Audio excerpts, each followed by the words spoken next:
faniya fo nak atemu lamfoleti hadamadiŋola niyoto nasirolem jankarolem hadamadiŋola dajikoto ana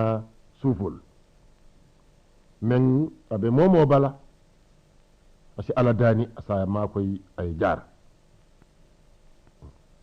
faniya nak aka fanu ñamin doron ala junubo ka wara wala ñama ye faniya men banke wo faniya ya tinna mona la muso temo tiñata ye faniya men banke wo faniya damma la tinna mona la muso temo tiñata ana la wululal temo tiñata ana badiŋol be temo tiñata wo faniya warta bake o kammala madiŋol be lola jang fo wati koto inchallah subhanahu wa ta'ala alaman suturala alaman alaye kayro jindi banko kan aya sabatindi je alaman sola junube kafarola anin harje firiŋo simani jatta kendeya wassalamu aleykum wa rahmatullahi ta'ala wa barakatuh madiŋolu assalamu aleykum wa rahmatullahi ta'ala wa barakatuh ani kabi na ñin somanda kaca nlota damen to num ولم كلال حديثه صلى الله عليه وسلم من كافكو إنني يكيلا ينكا كافايكو أيكون المؤمن جبانا قال نعم قيل له أيكون المؤمن بغيلا قال نعم قيل له أيكون المؤمن كذابا قال لا إكايكو فو لمن يامو سكنو مو جوتا يارينو تبان أكو ها inata ñininka fo limani ya mo sikeno mo bulu jari ngoti na fulola karola ako ha ikay ko fo limani ya mo sikeno faniya folati ako hani limani ya mo bika faniya fo buray ayakunu almu'minu kadaban qala la wato yara fam faniya fo a mankuto mo menti wala minti ko a kerla man limani ya soto faniya nak jankarolem nka fo ñamin nun naka ca folol to bari jankaro ñi ala mantoro ka fanu faniya la waro ana la mantoro ka fanu ñamin iba jela ko e faniya men fo o kamma korda teyta walla sate dunta ñokono walla hadama digon niyo fata hadama digon niyo burkata womo faniya le tim yalon ko asa mari dundino jahannama dimba kono hadama dimo fanan men tawta ka tumolu dada ka la alfalu kan kelni musolu wol fanan mo molleti men ila junubo warta bakele latinako dhul kharab wa الذي يتعمد سوق التهم إلى الكبراء من الرجال والنساء أولئك يرتكبون جرائم أشق على أصحابها وأسوأ عاقبة إكا جنوبو لبارا من أكل يتباكل أنه ألبا فرنسكين وما سيبوتي كتاو درون كفن دادا كتومو دادا كموتو من دي كنزنك أياترا من فنك ساكونك موم يالونكو ألفالم إلى الكبراء كلا يا بنكي صلى الله عليه وسلم أكو نين سوتو تنبيلا مو فلنا تنكن أكو ينين فنيكو ye hadama dingo men jenun ye hadama dingo men je kila ya je nyamin atele ya long fo aya je sibole kono bang fo jernya koten nem bari ye nyine faye ko ye mo men jenun ika da fara na farata na karata doron isina ya fara kotenke ikaye ko womo mu faniya mo le tinu aka faniya le fonu faniya la katara wole nyama na ala saya kola ako isaja e faniya kilin fo wo faniya sa duni ka samba foddin kira jamfari walla isa da faraje kana murundi fo jannin alkiyama lolu be sila amari be tara law batali kono atarata wo faniyal kono min yalon ko aketa faniyati min sa mari torano ولم كفانيا كدين ولا كارولا والكسب على دين الله من أقبح المنكرات كفانيا دادرون كافوك على لا يافو ولا كلا لا ينفو أيا ترى إننا ما جدولاتو فانيا من أكاباكو ياتا أنو أمان تورو كجام فانو باكي كلا يا بانكي صلى الله عليه وسلم أكو ثلاثة لا يدخلون الجنة الشيخ الزاني والإمام الكذاب والعيل المصهور أكو موسى والتدن الجنة بري ولم كيبا منك جينوكي إتا تفويت كويتا ونيو نياما إتتا جينوكو أنين المامو منك فنيافو bari ni ko almamo kitabol kono ñin dinkirato amanke ko momen kamol salini mi sirolto de wolem ñaaton koti doron wal imamul kadhab alfa men ka fanyafo anin fuwaro men ka fan wara hadama dingolu kan kila sallallahu alayhi wa sallam ako ñin mo sabolu ite dunna aljanna nga fanon komanto sañi ko faniya dada doron kala alakan ikole tola al iftira ka fella alakan ko alala yafo ayatara man satalla mafo kila la yafo ayatara kila mafo sallallahu alaihi wasallam kila ya lonnun ko hadama dingol nene be kusatala ka fako atela yafo ayatara nene ma wofo kila ya wallon nenu ولكن أنات حديث ناتي كمثل مول دندلا كافويكم إن كذبا علي ليس ككذب على أحد فمن كذب علي متعمدا فليتبوأ مقعده من النار كلاكو مثل مول سي هكيلوتو كفانيا لانتكن محمد أنين فانيا كلمة ملند أكو كاتو misilme ye faniya dada ya lante kan andu amanke ko mistake tale fo itile tawta ako isalon ko ila palaso mu jahannama lati falyatabawwa maq'adahu min an-nar walakin faniyakil ni be kilala hadiso satala mi yalon ko yalom nimbandi ga kawla bari afornya akanate la arabu kawoto woto inyanta fala ko kila ya banke ñamin nun wonin tela bankero ka munun ne walakin dol ka fako fima ma'nahu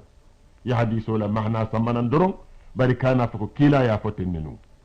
dan ko doron ka buri kila la nyi hadiso men ay men fako momo ye ku banke kon tele nga fo aya taram ma fo isi pare isa lon ko ila sira be jahannam falyatabawwa maq'adahu min an-nar wonak wo mu dandalaro le timme misilmol be le tamu momo ka fuko la ilaha illallah muhammadu rasulullah kila kete la dandala bari nak wo misilme ka fokono isi talibol bondi je ila dandalaro si kole yakata mi misilmol la ntol men ka fako kila ko ten ala ko ten musin hakilotu ngamen tara abe saferin ni nga banke wotu mon tol mafo safer lalle ya fo bari ko men ni di yadam malatina yadada kala kila kan sallallahu alaihi wasallam hakiltu balem walla harje ñino latina ya banke ka feññini hadama dingol bunu wala tinay ko kila la yafo aya tarama fo hakiltu balem walla daraje ñino mol bunu wala tinna mol ye ñinin ka kula ye kuda da doron ko kila la yafo mbesin hakilo tuje inna kadiban alayya laysa kakadibin ala ahadin faman kadhaba alayya muta'ammidan falyatabawwa maq'adahu min an-nar asitara wo faniyal kono dino kono bidangol mume mi yalon ko jahilul ka dada ka dundi misilme ya kono asike bidangol timen iman cosano soto misilme ya kono iman cosano soto alqur'ano kono bari mota falano ko manko kuje alqur'ano kono wonte dinoti kaatu isa kisino kilala hadiso kono ya tara je iman ima tara je to fanan amantara kilala hadisol mumebe kono wakola amantara ala barol kono amantara sahibol la barol kono bari itele ya dada dorom yake ila fansu bidangoti men ila miroto ya miro ko asila harje firinno ye fensoto hadama dingol bulu walla asila darajo la fano yeke mo bati hadama dingol nyalla jero la anila tulol la moyola wo mu fennatim yalon ko ntol be insin hakilo tuje لكن ويدخل في هذا النطاق افتراء صائر ما ابتدعه الجهال وأقاموه على دين الله من محدثات لا أصل لها عدها العوام دينا إذا جنيا ددا يا دين مولا من من كران درون إمان دينو كران إسامتك دينو لم وما هي بالدين آيات رامنك دينوتي فتحانوا أن انتلوا مدما حكيلتو بادم كلا صلى الله عليه وسلم ayo mo sifal fanan ayin hakilo bulandi wo mo sifal la ko si bori la nga jam fila kila sallallahu alaihi wasallam ala mantol nyenta tar la nyawo nyama fo janni alkiyama lolu ala yayi tandala num walatinna kulete kela no men kila ma fonum sallallahu alaihi wasallam nyimmo sifalu mennuka ila fansum kumol dada ka foko kila la yafo ka dundi dino kono walla man satallala kuma kangolem ka dundi dino kono kila ye kankula janni kana kila ko yakunu fi akhir ummati unasun dajjalun kadhabun yuhaddithunakum bima lam tasma'u antum wala aba'ukum fa iyyakum wa iyyahum la yudillunakum wala yaftinunakum kila ko jamanu labango mo sifal be soto la min ya lon ko ibe kela fanya balalti ibe kela molla min ya lon ko ibe fanya dundi la nyoko no bak isal kacandi kula men al nene ma moy altolu anal falu al mamol nene ma moy dino kono bari sol itol si wona tali ako alal hakilol tude fa iyyakum wa iyyahum alal hakkilol tuwo mo sifalla men ko kutol sambal yenan al nene ma moy dino kono al falu nene ma moy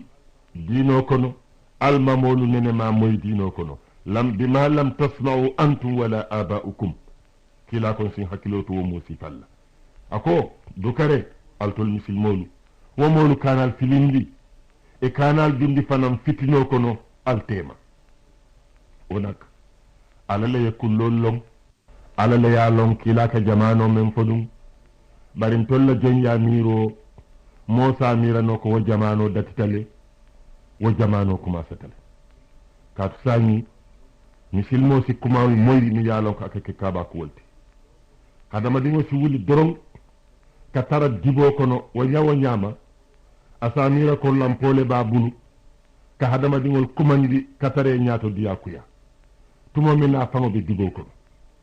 ni wato kono nimmo kilimbe kacala fondin kelem bari dina dun kelem akonye kon te jakal tabak kabirin sama boyta banko kan ntebe sate men kono akonye ko lungo lung fitironin safo e ka bele kafu ka salinyola ya long semma wo sabu fo nyaaton ko min ya long ko amankaran ando aman son ko amankaran to nyaato nyamo ci to nyaafo dum niya moy ko fitironin safo mosa be kafuno sona ya kamma bari saratol libi je ani dalilol non be koyrin lew kila ya tamandi wo nyamanu sahibol ya tamandi wo nyamanu wala be safirin kitabol kono annene man falin ite samaye boy banko kan doron ye safo ni fitiro nakindi nyokam lungolum fotilo botaban fotilo mambo fojiwo nata fojiwo manna lungolum fitiro ni safo ya be dundi nyokono ya sali wate kilin iko mole ko aljanjang kulete men kala kuyata wona gote banna bi lumona ntol mo sifalu nketa mo sifalti sin sa fa kon tol nka hadamadiŋol muta ke kuruntu diyakuya na filo kono tuma men namme filili hakkil tubalen misilmeya diinolem men ye yamaro di ko nsi toñata nga tutu na misilme diŋolu sondomol kono nsa jiibon fanan fo toña ye kebaya aye diŋ aye ke nafati ngañi hadiso mutu abdullah ibn amir bulu akon te bama nene en kumandi ati abdullah ayatara kilaɓe sirin sallallahu alaihi wa sallam akonye ko na hinñinna kilaɓe deyrin fo kabirin futata kila kaye ko ila fita mune diyala dindigo ñing ila fita mune dilala muso kaye ko nla fita tamare le diyala kila kaye ko ha asike woti de ni man fen diyala ila ñing kuma kango iba safele ko faniyalem ibe junubo soto la jede ya jede hani ka dindigo kuma ni ka faye ko hinñinna aya tare ka nene yara fam faniyalem wuti misilme ya sa muta ko ye faniyale fo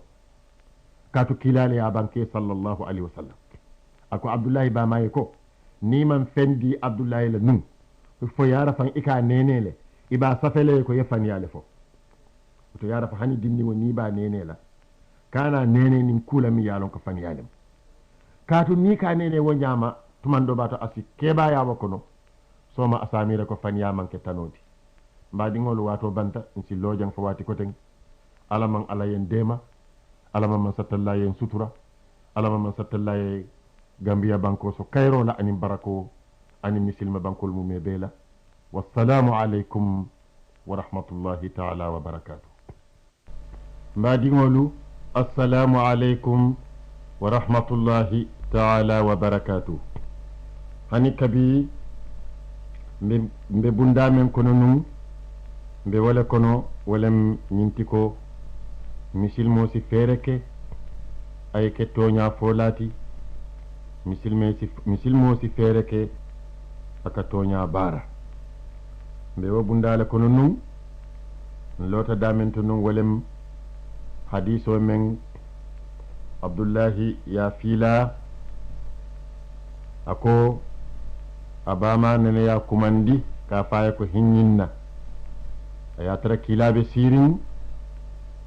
kila nata muso ñinin ka akaye ko lafita mune dilala akaye ko tamarele ben bulu lafita dilala kila kaye ko wallahi natara nun imam fen diyala den nun isa safeye ay ke faniyati ke batu jede kutibat alayka kadbatu yeñin mutani kabi abi hurairata bulu ayamuta kila bulu sallallahu alayhi wa sallam ako kilaye ñim banke ko man qala li sabiyin taala haak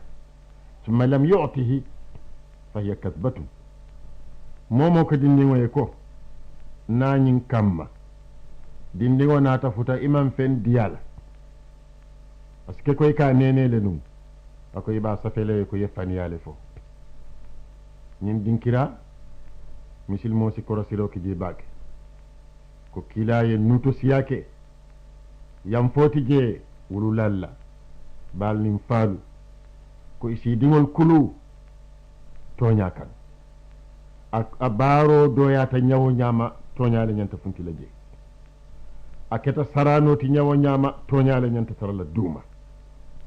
fo ñin kamma dindiŋo si keɓaya a sike moti men ye toña muta ka jankundi ka toña muta ka buña isi fantambindi fanan faniya fola kuluro kawo sabule mosa fantambindi faniya fola nin wonte dindiŋo si keɓayano asamira ko faniya manke tanoti jumalay wo sabu kulurla min ya kulu ay dindiŋo tora ama kalamuta tuma men na isi faniya muta ko kundinnem ayatara wa huwa inda allahi azim ala ma faŋola kule mi yalon ka warta bake o kammala hani su kono feŋolu a doyata ñawo ñama faniyama ñannatamala je toña dammale ñanta fala ngani muta asma'u binti yazid bulu ako kila ay ñina fo kila sallallahu alaihi wasallam akaye ko ya rasulullah in qalat ihdana li shay'in tastahihi la astahihi hal yu'addu dhalika kadiban nim tol misil mawlu mo kilin ko nte man la fe ñing ku sifal ku ñing ku wala ayatra la fitala fo wosi keno faniyati bang misal fe ye kino le londi ye e kon tabi ka ñing kino do man la fala ayatra ila fitala le fo wosi keno faniyati bang kila kaye ko innal kadhiba yuktabu kadiban hatta tuktabu kudaybatan akaye ko asma faniya ika safe amari yele ko faniya lem hani faniya ringo isa safe ko ye faniya ringo le fo ate bayla no de kila ya jabi wala nyama as-sadiq al-masduq sallallahu alayhi wa sallam misil mo saje no ko ngani faniya mem foten wonte kasiti kata mbe tulumon la dron misal fe ye sanaw leje albe sanaw ya kan doron ye faniya badada ya la kan albe ye jele bari misil ya to sonna wo faniya sifala de misil ya sonta sanaw yala a sonta sarano la fanan kato aka siso fanindi aka badi ya coki nin danna tamboti je min danna tamboti je walatinna sanawiya atamata dawoda dron ya tamandi wollo dulato a ñantal loola soɓe yahe commencé ni wonte dron danna tambole kana natamata dron fo muñirol keta jelo keta a ñanta bannale isaje soɓe yayena bari a maññanna kela kacati fotiloye boyi sanoya maññanna kela kacati fo jannimol ɓe janjanna dinkira wo dinkira katun feerete je fo faniyasi fo doron walla kam faasi wulu misilma yamalla fi ñim beele nak سفر لاكو ولكن الإسلام الذي أباح الترويح عن القلوب لم يرد وسيلة لذلك إلا في حدود الصدق المحض فإن في الحلال مندوهة عن الحرام وفي الحق غناء عن الباطل أكو حلال كو من بحلال يارين والفنو تلي هذا ما دينو سيبالونو نيديا كونو حلالو دمالا يترى نيديا كونو فكتا دولالم با فدمرولم فكوكوتنم فنافلنينولم حلالو دال هذا ما دينو سيترانو جي كاتو أبي فنورين نفا ما دينو بكا بانو حلالو وكمل موسي كان حلالو لدرو إلى كتا كونو إلى نافلنينو كونو إلى ساترول كونو إلى سينيول تيما كوكو دال يدن حلالو كونو درو أكاين hanni be sarano la yedan halalo kono dro kila ka sarano ken sahibol ani diwolu bari ala sarano akoto be ka ketto nyalati misal fe ay musukeba men diyamundi akaye ko musukeba be kadu aljanna musukeba nin kumbo tata aya kumande anata akaye ko ngato nyale foye ni la fita dunna aljanna ala kay yele mande yake sunkutoti walati nan koye ko musukeba be kadu aljanna bari amanke ko ni keɓayata doron ititala aljanna ko tenke womo saranoleti min kiila yaadi wo musola sallllahu alayhi wa sallam bari toñale ɓe duuma wo sarani sifade a datale misilmoya kono tanati je kilaya banke sallllahu alayhi wa sallam ako waylun lilladi yuhaddisu bilhadith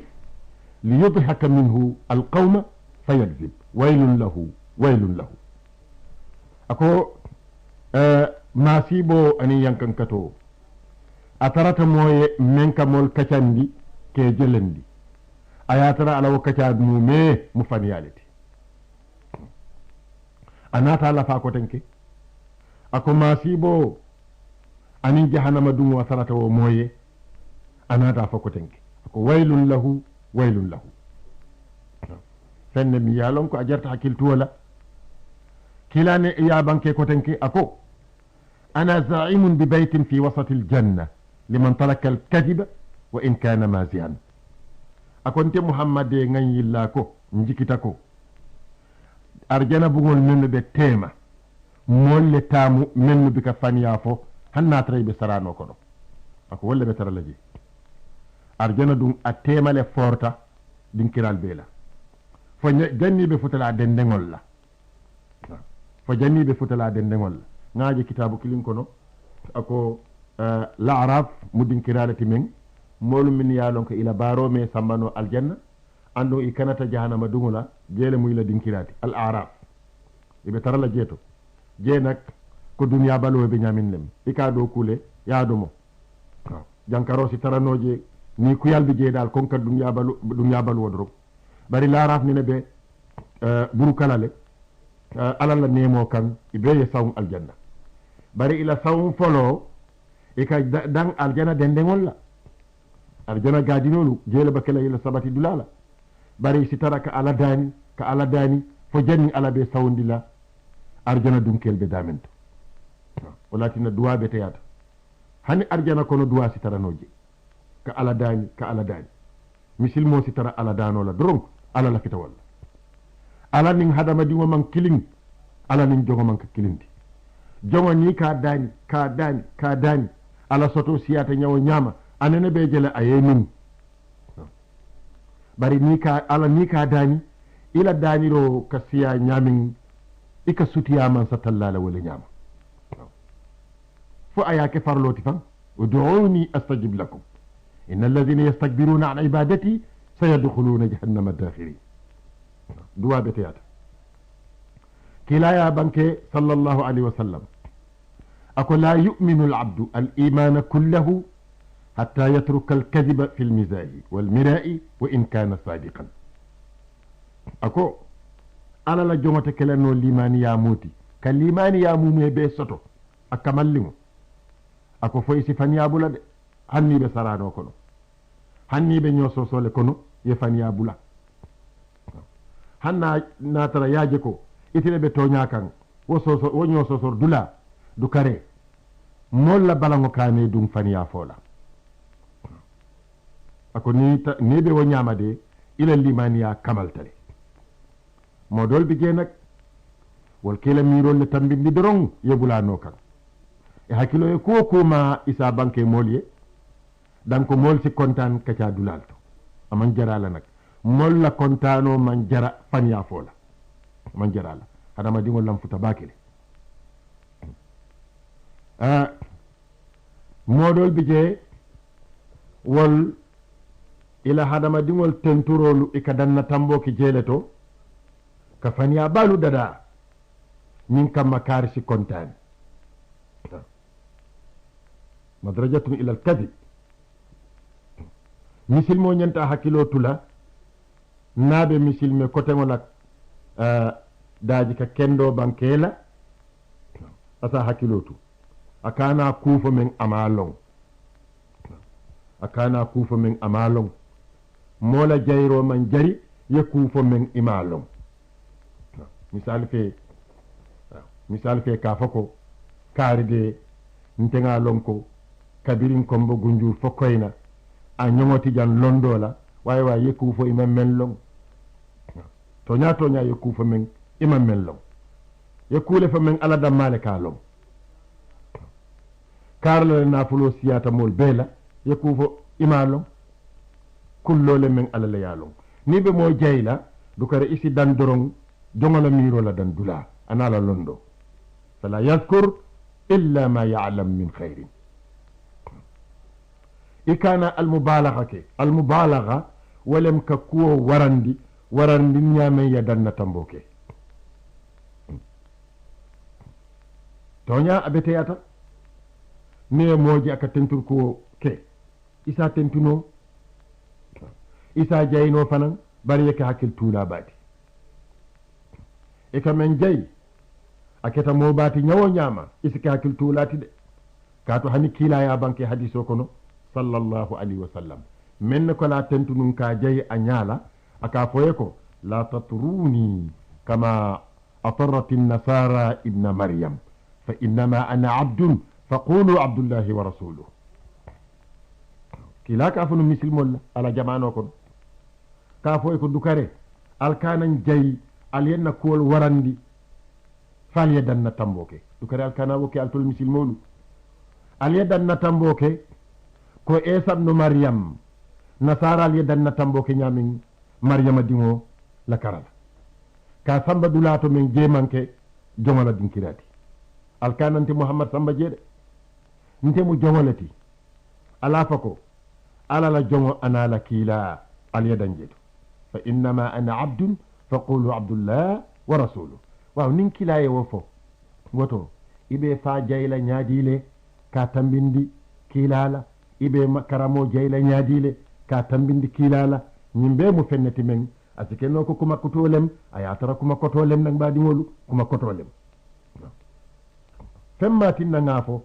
fo kala fi doron ntol misilmol be ngatara lorin kilala sunno kan sallallahu alayhi wa sallam fo asin dema na dunya balu ngatara kayra kono lakira fanan wonyama ففرلاكو وهناك فريق من الناس يتخذ المدائح الفارغة بداعة يتملق بها الأكابر أكو مودول بجي والكتنترونين جايرول لددا فاي كيكو إنمول يدلالة أي ترى دياري يا إكا سامبا موبالو كان